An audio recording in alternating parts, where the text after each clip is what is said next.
Boa noite a todos. Sejam todos muito bem-vindos. Tem alguém que está vindo pela primeira vez aqui à casa? Então já são todos já de casa. Então nós estamos estudando na segunda parte o Livro dos Espíritos. Estamos no segundo livro. O Livro dos Espíritos ele é dividido em 4 partes ou 4 livros dentro do segundo capítulo, que trata a encarnação dos espíritos. Neste capítulo, Kardec nos propõe 3 subtítulos. O primeiro, finalidade da encarnação, que foi terminado no estudo anterior. O segundo item, ou subtítulo, da alma, é o que nós vamos dar sequência hoje.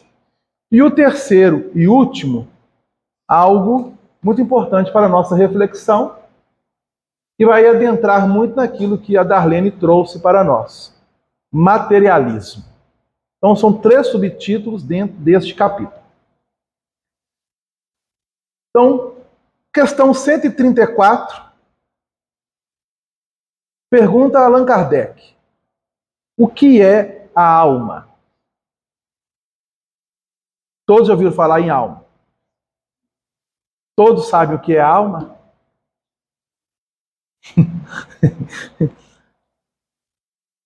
Qual é a definição que nós temos particularmente da alma? Cada um aqui tem a sua. Mas qual é a definição que foi sendo trabalhada em relação a essa palavra em nossa humanidade? E qual é a definição que os espíritos superiores dão a essa palavra? O que é alma? Então, antes de nós adentrarmos na resposta que os espíritos vão nos dar, é interessante nós observarmos algumas particularidades a essa palavra. Na Bíblia, segundo alguns autores e estudiosos, dizem que a palavra alma pode referir-se à vida de uma pessoa, à sua identidade e personalidade, ou a um ser vivo. Então, dentro do texto bíblico, pode-se dar referência a essa colocação: a vida de uma pessoa, a sua identidade, personalidade, a um ser vivo. Porém, há muitas questões pertinentes a essa palavra, em que nós vamos trazer algumas coisas onde a etimologia ela vem lá do hebraico. A etimologia dessa palavra vem do hebraico. No hebraico, a palavra alma significa vida. Vida. No grego, aonde foi trabalhada as traduções dos textos bíblicos, não somente Velho e Novo Testamento, é denominada a palavra alma como psique. Psique. Olha que coisa interessante. E no latim, quando foi proposto uma tradução que se intitulou Vulgata, isto é, colocar essa tradução dos textos bíblicos para todos os seres, ela expressa animus ou anima. E para nós, na língua portuguesa, trabalhamos palavra alma. Então essas são diferenciações trazidas ao longo da nossa trajetória. Allan Kardec, ele vai fazer justamente um estudo acerca da palavra alma, trabalhando em diversos contextos. Tudo isso está lá na introdução do Livro dos Espíritos, no segundo item da introdução, e que nós já estudamos aqui. Ah, Adriano, mas eu não vi isso. Eu não lembro disso. Os nossos estudos, eles são gravados e depois postados no canal do Cantinho. Então o Cantinho tem um canal no YouTube, onde lá, quem quiser depois acessar, é só ir procurando e terá lá um estudo acerca dessa introdução da segunda parte. Pois que muitos de nós falamos assim: fulano, você não tem alma quando uma pessoa faz algo que possa prejudicar alguém, não é isso? Ou quando um comerciante quer fazer um merchandising do seu produto, é comum dizer assim: a alma de todo negócio é a propaganda. Não é isso? Ou muitos podem dizer assim: a alma do mundo, e assim sucessivamente, como também poderíamos afirmar alma penada. Quando se fala em alma penada, todos nós associamos o que vem a ser isso. Para nos mostrar que, às vezes, temos uma palavra que pode expressar muitas coisas. Muitas coisas. Mas qual é o sentido realmente que nós devemos buscar dentro dessa palavra? É aquela que os espíritos superiores irão nos dar. O que é a alma? Questão 134 do Livro dos Espíritos. Resposta: um espírito encarnado. Ponto. Ficou fácil, você está entendendo? Ficou? Ficou simples o entendimento, não ficou? Vocês estão bem, né, gente? Vocês estão tudo... Hã? Vocês estão meio assim? Ficou ou não ficou simples? Um espírito encarnado. É a resposta que eles dão. Mas, Delano, mas no texto bíblico, vamos pegar o Novo Testamento, vamos adentrar o Velho Testamento. Existe a palavra alma no Novo Testamento? Eu nunca vi. Muitos podem dizer assim, não é verdade? Alguém já leu alguma coisa sobre essa palavra em o Novo Testamento? Em especificamente dentro dos 4 evangelhos? Vamos colocar a cabecinha para funcionar. Lembram de alguma passagem? Ou de algum ensinamento? Ou de algum registro trazido, seja pelos evangelistas, ou pelas contribuições das cartas que nós temos no Novo Testamento? Temos ou não temos? O que vocês acham? Será que Jesus falou-nos acerca da alma? Eu estou perguntando, hein? É sim ou não? O que vocês acham? Né? Fica... Eu não lembro de ter visto essa palavra. É? Não lembra. O Rafael colocou, vai depender muito também da tradução, porque, conforme eu disse, essa palavra ela pode expressar em outras línguas, em outros idiomas, sentidos diferentes. Mas a essência trazida lá do hebraico, passando pelo grego, pelo latim, até chegar a nós, foi conservada. Porque se a palavra alma representa vida em hebraico, nefesh, né? É a palavra nefesh. O que Jesus quis dizer sobre vida para nós? Pois que em muitos ensinamentos de Jesus, quando ele coloca a palavra vida, nós podemos também traduzir como alma. Quando é colocado, muitas vezes, lá no Velho Testamento, por exemplo, quando Deus, ao extrair o barro da terra, soprando nas narinas do ser anima, ânimos, porque ânimos também pode representar terra. Olha que coisa interessante. Então nós estamos fazendo apenas aqui etimologia da palavra. Mas vamos lá no texto bíblico. Porque no texto bíblico, nós vamos trazer uma passagem que está no Evangelho de Lucas, e que inclusive vai até complementar o estudo da Darlene, que a Darlene falou sobre tormentos voluntários. Não foi isso? E dentro dos tormentos voluntários, aquilo que é felicidade relativa ou felicidade absoluta. No Evangelho de Lucas, dentro do capítulo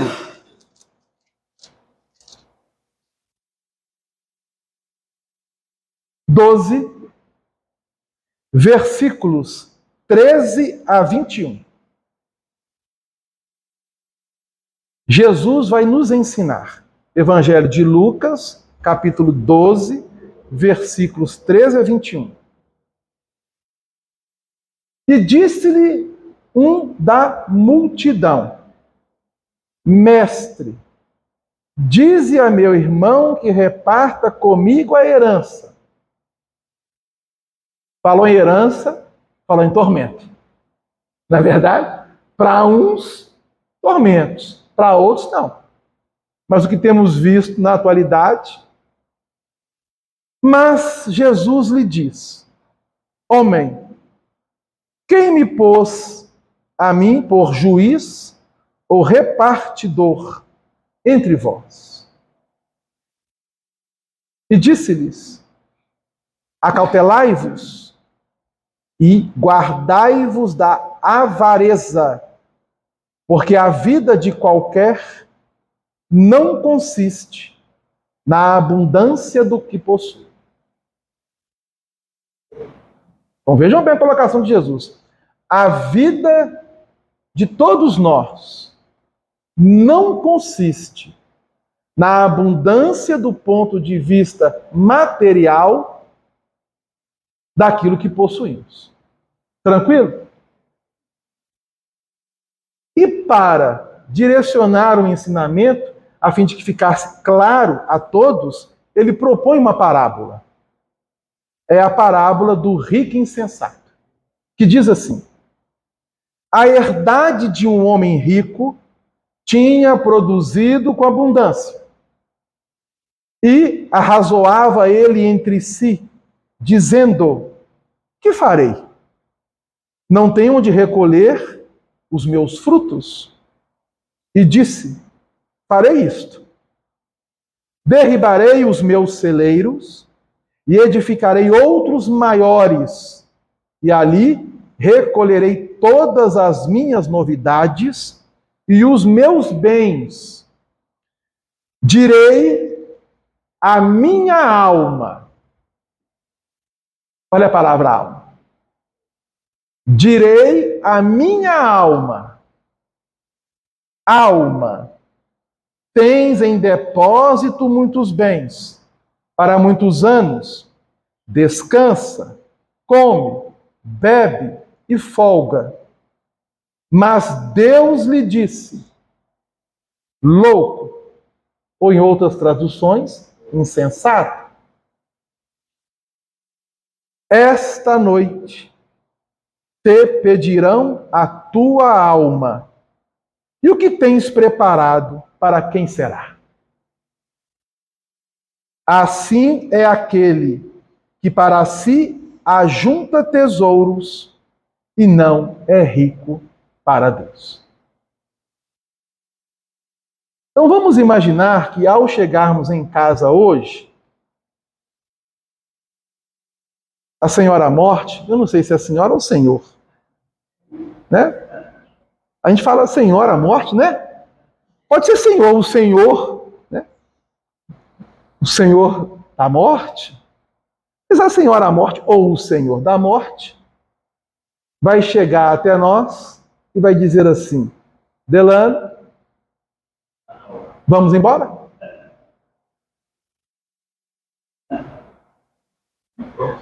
Você vai ajuntar alguma coisa para levar?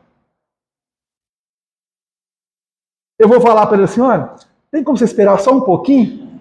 Que eu vou aqui no meu celular, ou eu vou aqui no meu guarda-roupa, ou eu vou aqui nos meus pertences, ver o que eu posso levar?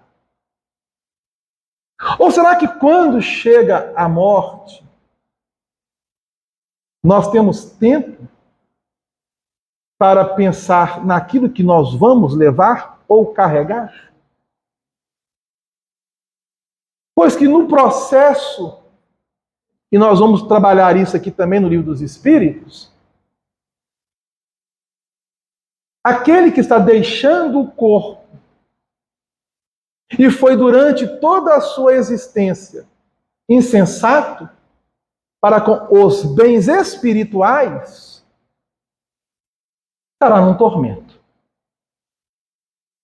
Estará no processo de perturbação, no processo de conflito. Então vejam bem que esse texto que nós acabamos de ler, ele tem aproximadamente quase 2000 anos de existência. Há 2000 anos nós temos sido alertados e convidados pelo alto a fazer essa proposta de autoavaliação conosco mesmos em relação à vida. Não é assim que a gente fala? Você encontra com uma pessoa que há muito tempo você não a vê e você diz assim, como vai você? Como está a sua vida? E aí você vai relatando. Algo natural, não é verdade? E aí a pessoa começa a perguntar, e fulano, beltrano, ciclano? E muitos dos que perguntam, às vezes já até partiu. Já não está mais entre nós no plano físico. Não é assim? E às vezes a pessoa nem sabe. Isso acontece muito. O que a espiritualidade está dizendo? O que é a alma? Um espírito encarnado. Ou seja, quem tem vida? É a alma ou o espírito. Porque qual que é a diferença de espírito para alma? Aí vamos avançar um pouco. 134A. O que era a alma antes de unir-se ao corpo? O que é a alma? Um espírito encarnado. Tá. E o que era a alma antes de unir-se ao corpo? Resposta: espírito. E aí na 134B, para fazer a diferenciação, Kardec questiona: as almas e os espíritos são, portanto, uma e a mesma coisa? Resposta: sim. As almas não são mais que espíritos. Antes de ligar-se ao corpo, a alma é um dos seres inteligentes que povoa o mundo invisível e depois reveste temporariamente um invólucro carnal para se purificar e esclarecer. Então eles estão respondendo aqui a Kardec o que já haviam dito na questão de número 132, que o objetivo da encarnação é trabalhar o desenvolvimento da inteligência, progredindo constantemente, evoluindo, até chegarmos a uma condição de felicidade absoluta. Pois que se há a felicidade relativa,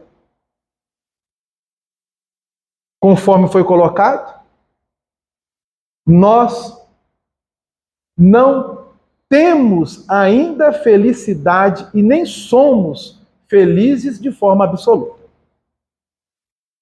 Mas podemos ter alguns gozos de felicidade, de alegria, mas absoluta, aqui no orbe em que nos encontramos? Não. Não há essa possibilidade. Qual o objetivo, então?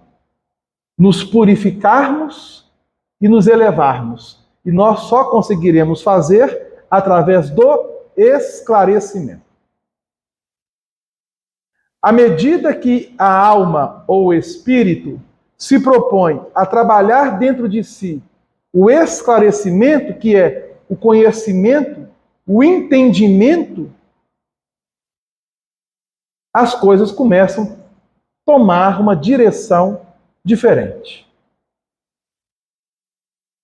Pois que, se a alma, antes de estar no corpo, é espírito, quando a alma deixar o corpo, retorna à sua condição real e natural, espírito.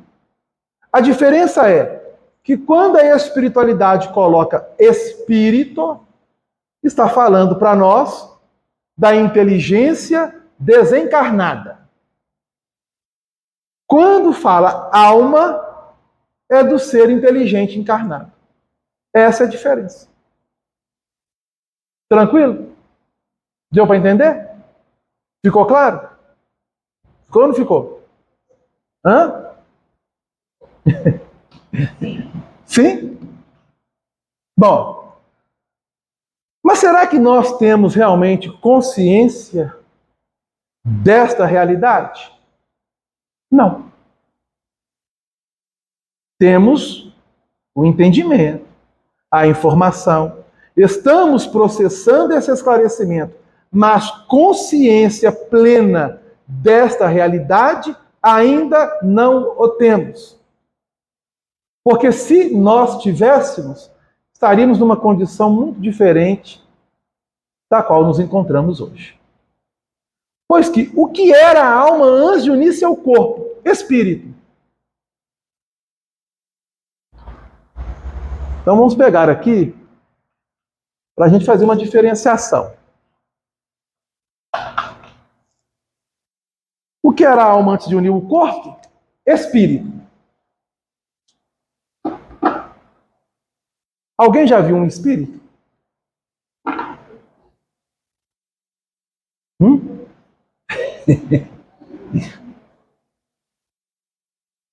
Alguém já viu um espírito?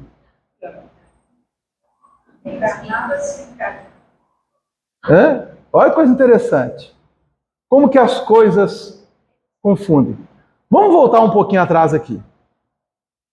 Questão 88 do Livro dos Espíritos.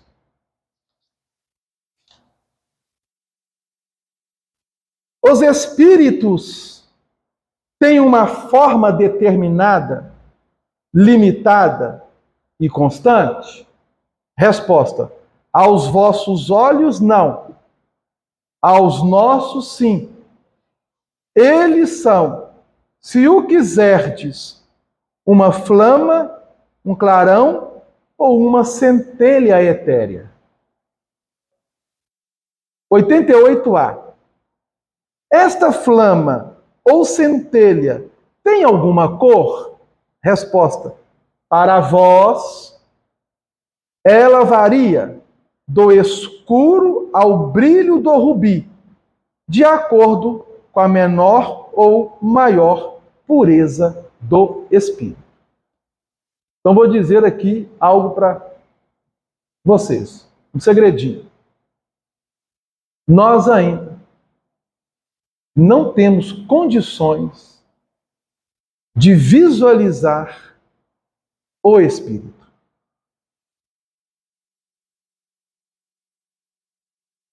Para que nós consigamos ver o espírito, se faz necessário que já estejamos totalmente purificados.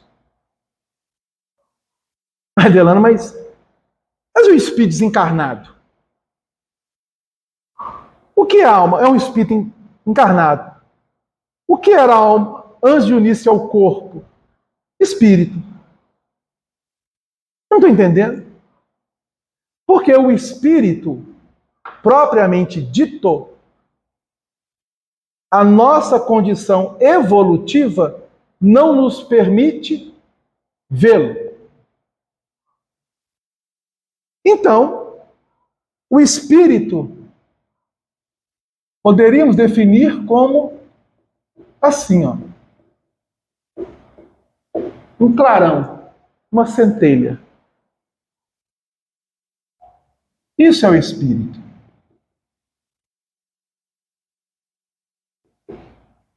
Que nós não conseguimos visualizar. Daí a nossa dificuldade em entender na essência o que somos. E é por isso que o alto, durante um bom tempo, está investindo em nós. E de uma forma mais efetiva, a partir da codificação espírita. Para trazer não somente um esclarecimento melhor, como também nos propor um consolo. Qual consolo que é esse? Veja bem. Podemos partir para a questão 135? Podemos? Para complementar? Há no homem outra coisa além da alma e do corpo? Há no ser humano.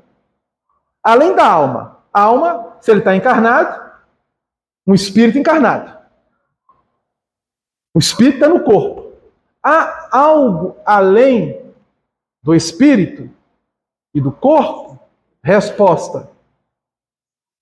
Há o liame que une a alma e o corpo. Em algumas traduções, há o laço que une a alma e o corpo. Para complementar, 135A. Qual é a natureza desse liame? Resposta: semimaterial. Quer dizer, o meio termo entre a natureza do espírito e a do corpo. E isso é necessário para que eles possam comunicar-se. É por esse meio, ou por esse liame, ou esse laço, que o espírito age sobre a matéria e vice-versa. Então nós temos o espírito e nós temos o corpo.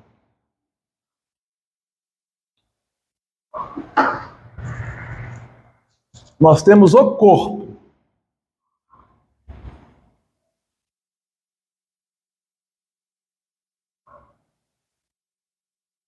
Corpo físico. Físico. Corpo físico. Há no homem outra coisa além da alma e do corpo? Alma, o espírito encarnado.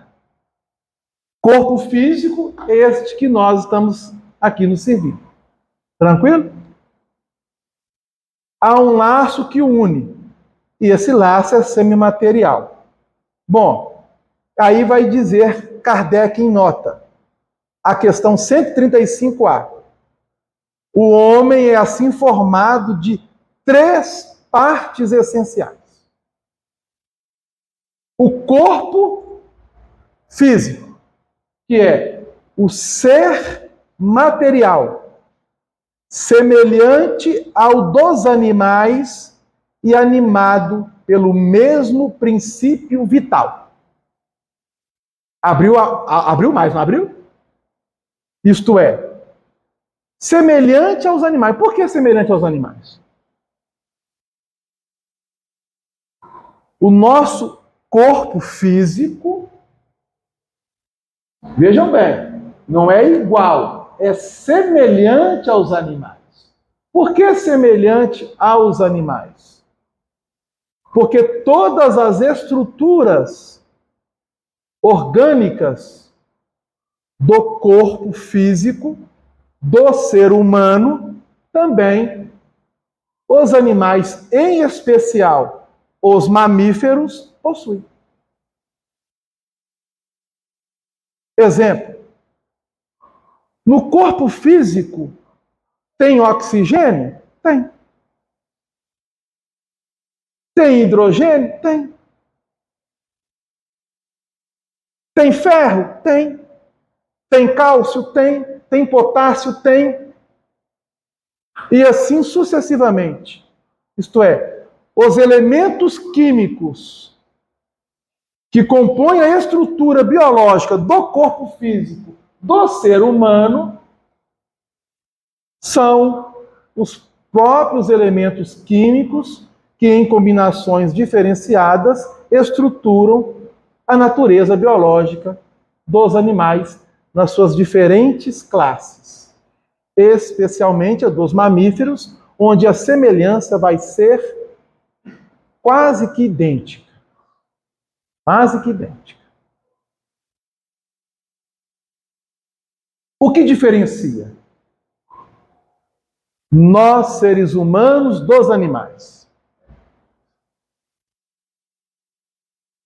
Nós, seres humanos, atingimos a condição de espírito. E os animais estão processando isso. Mas vamos imaginar que eu chego em casa hoje à noite e a senhora à morte chega lá e bate na... Delano, não precisa juntar nada que você não vai trazer nada. Vamos embora. Vocês me verão fisicamente se eu estiver desencarnado? Não. Aí o que vai acontecer?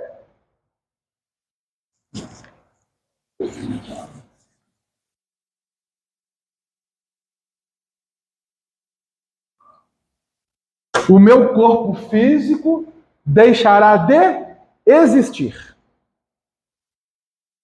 E os elementos que o compõem vão se desassociar e retomar a sua condição primitiva. Como assim, Delano? Se eu tenho hidrogênio e oxigênio dentro do meu corpo, essa combinação forma o quê? 2 moléculas de hidrogênio para uma de oxigênio. Água. A composição de água no meu corpo abrange mais de 70% do corpo físico. Isto é, o nosso corpo físico tem água na estrutura que abrange mais de 70% do corpo físico.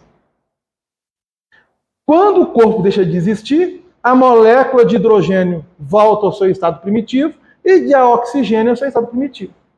Tranquilo essa parte? Está aí? Deu para entender? O corpo físico deixou de existir. E o espírito? Deixou de existir? Não.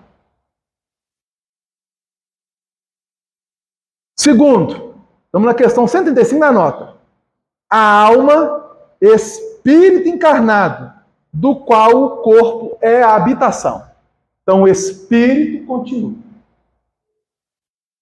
Aí, se eu desencarnar nessa noite, e na semana que vem, vocês vão lá no meu velório, né? Hoje é terça, quarta, aí eu seja enterrado na quinta-feira, vocês vão no meu velório quinta-feira. Aí na terça-feira que vem, eu vou pregar um susto em vocês. Eu vou pedir a espiritualidade. Eu posso materializar para eles me verem um pouquinho? Assim, pode. Aí eles me permitem. Aí eu me materializo. Rapidamente. Segundos. Todos me veem. Como é que vocês vão me ver? Nessa mesma forma. E eu vou ser tão bonzinho que eu vou me apresentar com a mesma camisa, com a mesma calça e com o mesmo tênis. A mesma roupa. Aí, o Delano desencarnou?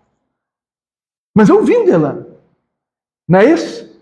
Eu vi o espírito Delano. Não, vocês não viram o meu espírito. Porque ninguém consegue, ainda na condição evolutiva que nos encontramos, visualizar o espírito. Mas o que vocês verão? E aí que entra o esclarecimento da doutrina espírita, que vai diferenciar de outras ideologias, filosofias religiosas. Terceiro, o homem é assim formado de 3 partes essenciais: o corpo, volta o corpo, físico, a alma ou espírito encarnado e agora o perespírito. Pere vem de um prefixo que significa envoltório, capa, revestimento. O envoltório, o revestimento do qual o espírito se serve. O perespírito, princípio intermediário, substância semimaterial, que serve de primeiro envoltório ao espírito e une a alma ao corpo, tais como, num fruto, a semente, a polpa e a casca. É uma analogia que Allan Kardec traz na nota, a questão 135.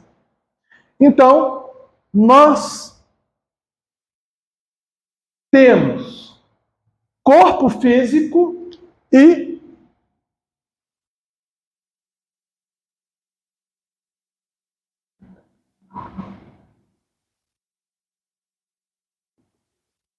perespírito. Nós temos corpo físico e perespírito. Se eu tenho alguma coisa, isso pode ser retirado de mim, não pode? Da mesma forma que Jesus colocou na lição, insensato, louco, nesta noite Deus lhe pedirá a tua alma. Então, se eu deixar o corpo deixa de existir.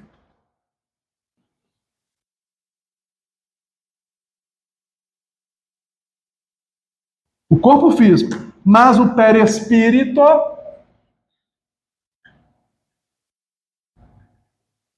dentro das suas inúmeras propriedades que possui, fará com que vocês me reconheçam, porque ele vai conservar a aparência que eu tenho neste corpo físico.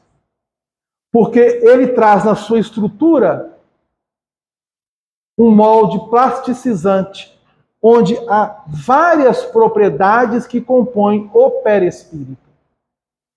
Então vocês enxergarão o perespírito, ou o corpo espiritual do Delano, ou daquele que animou Delano. Sim, Rafael? Pode dizer que a alma é um? Não. Esse alma é a vida. Você falou isso. Não existe vida sem espírito, né? O corpo sem vida, ele não tem espírito. O corpo com vida, ele tem espírito. Se ele tem espírito, automaticamente ele tem um perispírito também. Não. Veja bem. Vamos devagar. Vamos voltar lá. O corpo, ou ser material, semelhante ao dos animais e animado pelo mesmo princípio vital. Nós já estudamos, na verdade, o princípio vital e o fluido cósmico em perguntas anteriores. O corpo físico, tanto quanto o perespírito, tem vitalidade, mas não tem vida. Quem tem vida? Espírito. Quem tem vida é espírito. Quem tem vida é alma. Aí o corpo, vitalidade. De onde que extrai essa vitalidade? Do princípio vital. De onde que nós podemos extrair do princípio vital a composição para o corpo e o perispírito do fluido cósmico universal, onde orbe planetário possui a sua particularidade. Então, nós temos corpo físico e perispírito, mas somos espírito. Quem tem vida? Espírito. Quem tem vida? Espírito. Vocês conhecem esse livrinho aqui, não conhece? É a Bíblia Sagrada. Vou pegar uma outra passagem aqui, de Jesus. Capítulo 10 do Evangelho de Mateus. Olha que coisa interessante. Jesus traz para nós, no versículo 28.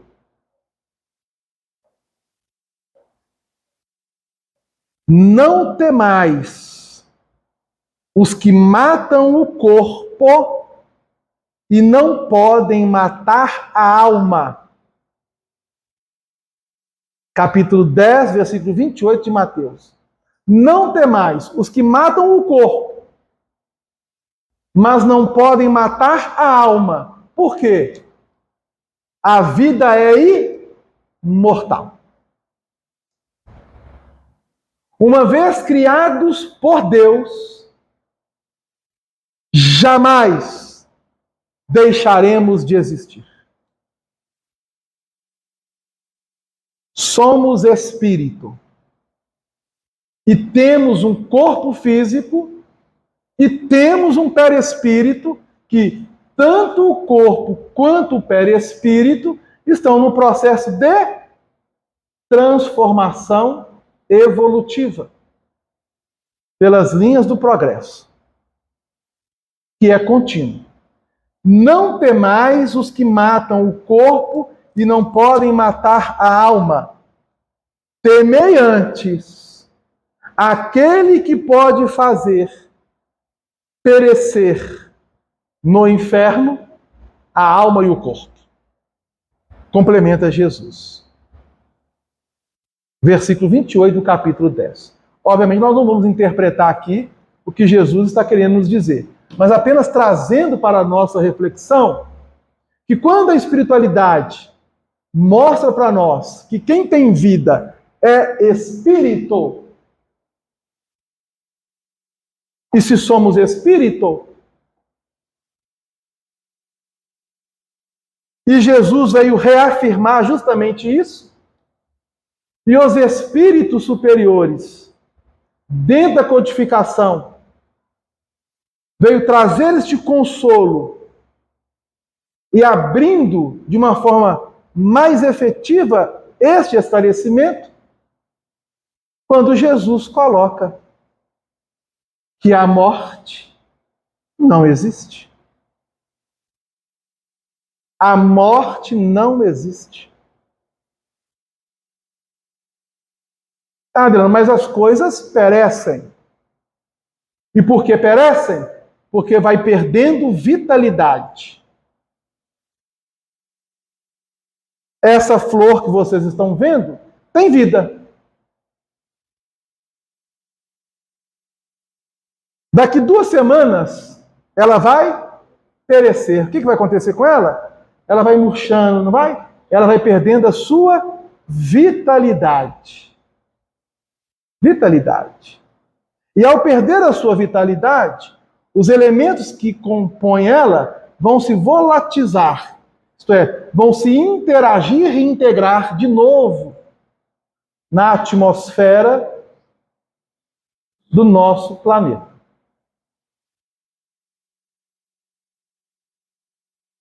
Um dia, os princípios anímicos, por isso que fala princípio anímico, porque anímico vem de alma, anima, ânimos. Tornar-se-ão espírito. Então, quem tem vida? Espírito. O que somos? Espírito.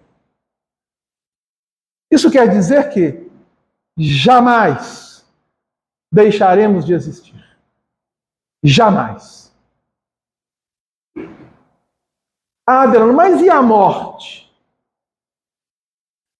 Vai depender da forma como você a enxerga, como foi proposto aqui no início pela nossa irmã Darlene. É um processo natural, onde o espírito que está encarnado, ao deixar o corpo que anima, retorna aquilo que a doutrina nos esclarece como plano espiritual, ou mundo espiritual, ou mundo dos espíritos. Então isso nos leva a dizer que corpo físico,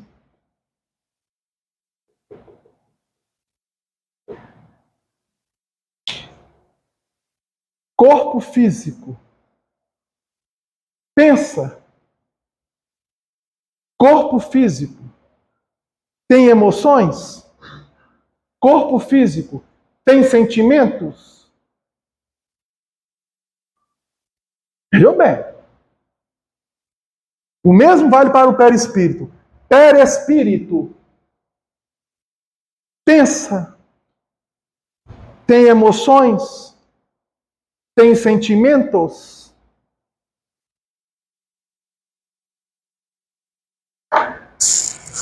Ficou a dúvida, né? Se o corpo acabou, como vai expressar emoção, sentimento? Não, o Delano desencarnou. Mas quem sabe, estamos em 2025, desencarnei em 2025, quem sabe em 2085 eu reencarno de novo. Não é verdade? Aí eu vou reencarnar. Delano vai reencarnar. E aí eu vou receber dos meus pais um novo corpo físico, não é isso? Aí Delano reencarna, ó.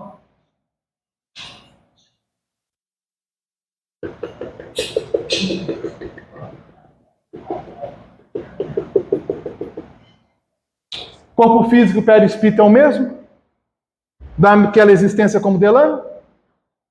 Aí eu vou chamar nessa existência, no corpo físico, por exemplo, Manuel. Homenagem aos nossos irmãos portugueses. Manuel.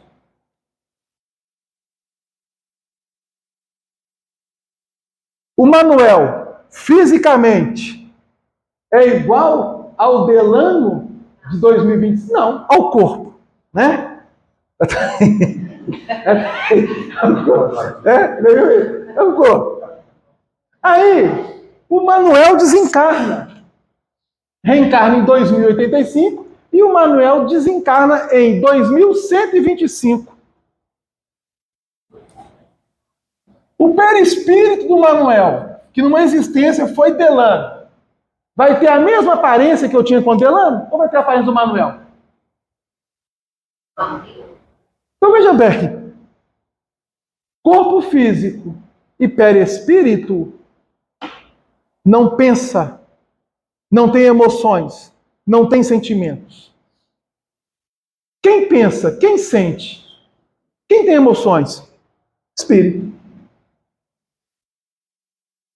E o espírito reage nas estruturas do corpo perispiritual e, por sua vez, no corpo físico, pela sensibilidade, sensações, através do princípio vital. Por que nós estamos reafirmando isso? Porque a gente bate nessa tecla já há um bom tempo. E o próprio Cristo nos ensinou. E até hoje nós temos dificuldade quando se fala espírito, perispírito. E por quê? Porque nós temos um tormento muito grande em lidarmos com o próprio corpo físico. Não é verdade? Qual que é o objetivo? Aprendermos a nos conhecermos. Eu sou espírito, estou no corpo. E quando eu sair do corpo, eu vou estar com o corpo perespiritual. Que à medida que eu vou ascendendo a escala evolutiva, eu vou purificando. É o objetivo. As almas e os espíritos são, portanto, uma e a mesma coisa? Resposta: sim. As almas não são mais que espíritos. Antes de ligar-se ao corpo, a alma é um dos seres inteligentes que povoam o mundo invisível. E depois reveste temporariamente um invólucro carnal para se purificar e esclarecer. Então, o que é o espírito? Pergunta Allan Kardec, na questão 76 do Livro dos Espíritos, para fecharmos por hoje, não é isso? Como podemos definir os espíritos? Resposta: podemos dizer que os espíritos são os seres inteligentes da criação. Eles povoam o universo além do mundo material. Então, quem pensa, quem se emociona, quem sente, é o espírito. Então, nós fechamos a questão 134 e 135, e no estudo, na sequência, o Valdir pode voltar ou não, dando continuidade, se quiser, à questão 136. Ok? Dúvidas? Ficou dúvida? Ficou claro? Simples, né? É simples demais, né? Tranquilo, Rafael? Na sequência, na pergunta, vai perguntar: o corpo físico pode ficar ainda um bom tempo com a vitalidade sem a alma? Olha que coisa interessante. Pode. Então, vamos fechar, fazer a nossa prece, com muito carinho, agradecendo a espiritualidade benfeitora e amiga desta casa. Agradecer a presença de cada um que aqui se encontra, não somente a nós encarnados, mas aos benfeitores espirituais. Agradecer aos corações que aqui vieram para trazer a sua contribuição e também buscar esclarecimentos, entendimento melhor em relação à própria existência, à própria vida. Que Jesus nos envolva em tua paz e que nós saibamos buscar em nós a força necessária para darmos continuidade aos nossos compromissos, aos nossos deveres e, em especial, aos que nós nos comprometemos em nome do Cristo, quando no mundo dos espíritos estávamos antes de aqui aportarmos na atual existência. Assim sendo, Senhor, nós te agradecemos e te rogamos que esteja conosco sempre, pois nós estamos com Jesus, Jesus conosco está, nós estando com Jesus, contra nós ninguém estará, e assim o seja.